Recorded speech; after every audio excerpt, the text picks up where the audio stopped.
வணக்கம் உறவுகளே, நாங்கள் நிற்கிறது இன்றைக்கு கருப்பட்ட முறிப்பு புதிய நகர் என்ற ஒரு இடத்துல நிற்கிறோம். இந்த இடத்துல ஒரு அக்காவை நாங்கள் சந்திச்சிருக்கிறோம். அக்கா எனக்கு பல தடவை போன் எடுத்தா, அப்படி தங்களுக்கு கஷ்டம் வீடு ஒன்று தந்திருக்கிறாங்க, அந்த வீடு உடைகிற நிலையில் இருக்குது, அந்த வீடு திருத்த வேண்டி கிடக்குது, ஒரு வாங்க வந்து பாருங்கள், உதவி செய்யுங்க, தான் ஒரு முன்னாள் போராளி என்றிருந்தால் இப்போ நாங்கள் அக்காட்டே கேட்டு அறியப்படுறோம். என்னத்துக்காக எங்களை ஃபோன் பண்ணீங்க, என்ன பிரச்சனை உங்களுக்கு, என்னத்துக்காக நீங்கள் எங்கள்கிட்ட உதவி கேட்குறீங்கன்ட்டு அக்கா சொல்லுங்கள் என்ன விஷயம். எனக்கு காணி வீடு ஒன்றும் இல்லை. எனக்கு இந்த பாதராக்க அந்த காணி வீடு எடுத்து தந்தவங்க, அந்த வீடெல்லாம் உடைஞ்சி கொட்டி போய் கிடக்கு. அப்போ அந்த வீட்டையும் எனக்கு ஒரு திருத்தி, எனக்கு இப்போ உழைச்சி பார்க்கக்கூடிய பிள்ளைகள் இல்லை, 2 பேர் கல்யாணம் செஞ்சுட்டு ஒரு ஆள் படிக்குது, நான் தான் வேலைக்கு போகிறேன். அதோட நான் காயப்பட்டனால எனக்கு வெயில்களில் நின்று வேலை செய்ய இயலாது. இயக்கத்தில் இருந்து காயப்பட்டு இந்த தலையிலையும் பெரிய காயம், இந்த கையில் இந்த காலில் எல்லாம் காயம். வெயிலில் நின்றா வலிப்பு மாதிரி வந்துடும். வந்தால் வேலை அவர் இல்லை, அவர் விட்டுட்டு போய் இப்போ 10 வருஷம் ஆயிட்டு. எனக்கு 5 பொம்பளை பிள்ளை. அதில் ஒரு பிள்ளை மனுஷன் அடிச்சு செத்த மூத்த பொம்பளை பிள்ளை இறந்துட்டா. மற்ற கல்யாணம் தெரிவிக்கணும், மற்ற படிக்கணும். நான் தான் கூலி வேலையை போகிறது. இந்த வீடு உங்களுக்கு யார் தந்தது? இது ஒரு ஃபாதர் ஒரு ஆள் தந்தது.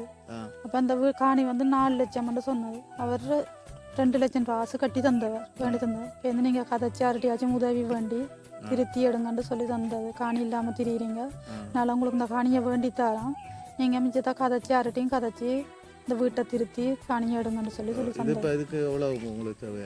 இப்போ எனக்கு வீட்டுக்கு கரண்ட் இல்லை. இப்போ மறந்தெல்லாம் இப்போ 2.5 லட்சம் ரூபாய்ட்ட வீட்டுக்கு தேவை. ஜன்னலுக்குனால ஒன்றுமே இல்லை. இப்போ தோட்டம் செய்யறேன்டா, எனக்கு அதில் குழாய் கிணறு ஒன்று இருக்கு. குழாய் கிணறு ஒன்று இருக்கு. தோட்டம் செய்யலாம். ஒரு மோட்டர் ஒன்று எடுத்து போட்டால் நான் கச்சானது வாழையல் தென்னம்பிள்ளையில் வச்சு தோட்டம் செய்வேன். என்னண்டா இது இந்த நீங்கள் இப்போ கதைக்கிற அவ்வளவும் யூடியூப்பில் டிக்டாக்ல எல்லாம் வரும்.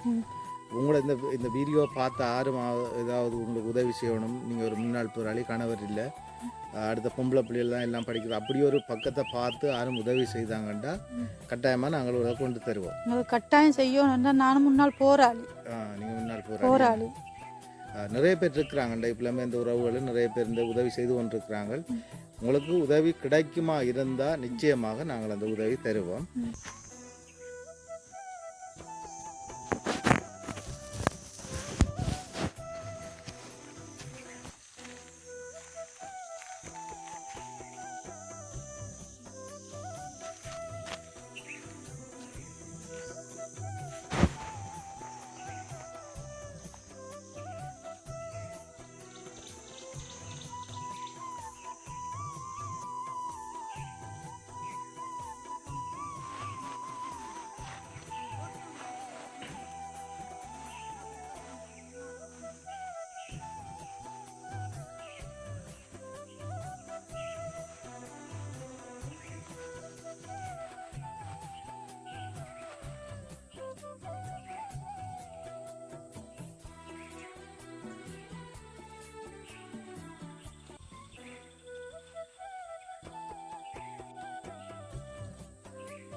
இதுதான் அக்காட காணி பாருங்க. இந்த பக்கம் நல்ல இதுப்பா எடுத்துருக்குறா, இன்னும் ஒன்றுமே துப்புரவாக்கல. அதால் இந்த காணியை நீங்கள் பார்க்கலாம். இஞ்சால் ஒரு பொதுக்கிணறும் இருக்குது இந்த காணிக்கை பக்கத்தில் இருக்குது. இந்த காணிக்கையில் பக்கத்து காணிக்கை இருக்குது. அடுத்த குழாய் கிணறு ஒன்று இருக்குன்னு சொல்கிறாக்கா. இந்த இதுக்குள்ளே எவ்வளோத்தாக்கா இருக்குது குழாய் கிணறு? அங்கேயா? அந்த அதுக்கையா? இதுக்கு இறங்கியல அது இல்லாட்டி நான் பார்ப்போம் இருக்கா காட்டணும். ஏன்னா நீங்கள் நாம் சில நேரம் எங்கே கிடக்கு குழாய் கிணறு கேட்டாலும் கேட்கக்கூடியாக்கள் இருக்கிறாங்க. அதுக்காக தான் நான் குழாய் கிணறையும் காட்டுறேன் உங்களுக்கு.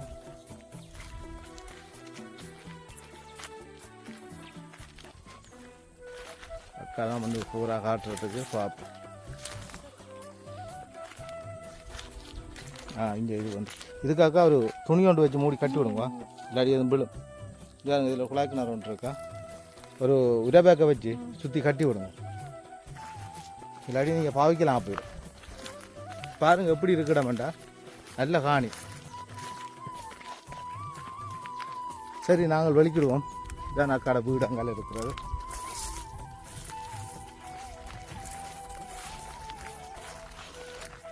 உங்களோட ஃபோன் நம்பரை சொல்லுங்கள். 076 2150 736. உறவுகளே, இந்த காணொலியை நீங்கள் பார்த்துருப்பீங்க. அக்கா தன் ஃபோன் நம்பரையும் சொல்லியிருக்கிறா. உன்னை அக்கா கேட்குறது ஒரே ஒரு கேள்வி, இந்த ஃபாதர் வேண்டி கொடுத்த வீடு இப்போ இதுக்கு வந்து இன்னும் 2 லட்சம் ரூபா கட்டை இருக்குது. அடுத்த குழாய் கிணறு இருக்குது. நல்ல காணி, இந்த நிலம் வந்து நல்ல நிலம், பயிர் செய்யக்கூடிய நிலம். அவ கேட்குற ஒரு மோட்டர் இருக்குமென்று சொன்னால் தான் இந்த இதுக்குள்ளே வந்து ஒரு தோட்டம் செய்வேன்னு சொல்கிறேன். ஏதாவது ஒரு பயிரை போட்டு அல்ல கச்சானை போட்டு தன் வாழ்க்கையை ஓட்டலாமன்ட்டு. அதை விட இன்னொரு முக்கியமான விடயம் என்னென்னா, அக்காவுக்கு வந்து 5 பொம்பளை பிள்ளைகள். அதில் ஒன்று வந்து இறந்துட்டு இப்போ 4 பேர் இருக்கணும். அதில் 2 பேர் திருமணம் செய்துட்டாங்க, 2 பேர் படிக்கணும். இப்படியான சூழலுக்கு இருக்கிற கணவரும் கனகாலம் எத்தனை வருஷம் அக்கா 9-10 வருஷமாக பிரிஞ்சிருக்கிறார். அவர் இல்லைன்னு சொல்கிறார், எங்கன்னு தெரியாண்டு. சரி, இப்படி இருந்தாலும் கூட இந்த காணொலியை பார்க்குறீங்க. அக்காட ஃபோன் நம்பரையும் சொல்லியிருக்கிறா. நீங்கள் உதவி செய்ய விரும்பினீங்கன்னு சொன்னால் நேரடியாக அக்காவோடு நீங்கள் கதைச்சி உதவி செய்யணும்னு விரும்பினீங்கண்டா அக்காட நம்பருக்கு தொடர்பு கொள்ளுங்க. நிச்சயமாக அந்த உதவியை நீங்கள் அக்காவுக்கு செய்யலாம். அப்படி இல்லை, நாங்கள் எங்களூடாக நீங்கள் உதவி செய்யணுமென்று நீங்கள் ஆசைப்பட்டீங்கன்னு சொன்னால் என் ஃபோன் நம்பரை சொல்கிறேன். 077 26 76 241. இது என்ற ஃபோன் நம்பர். என்னோட தொடர்பு கொண்டீங்கன்றாலும் அக்காவுக்கு என்ன உதவி செய்யணும் என்று நீங்கள் விரும்புகிறீங்களோ அந்த உதவியை பக்காவாக செய்து வீடியோவை நாங்கள் வெளியிடுவோம். அது நாங்கள் செய்ய வேண்டிய கடமை. சரி, இந்த உண்மையில் ஏதாவது நீங்கள் ஒரு உதவி செய்வீங்கன்னு கேட்டு நான் நிறைவு செய்கிறேன். நன்றி, வணக்கம்.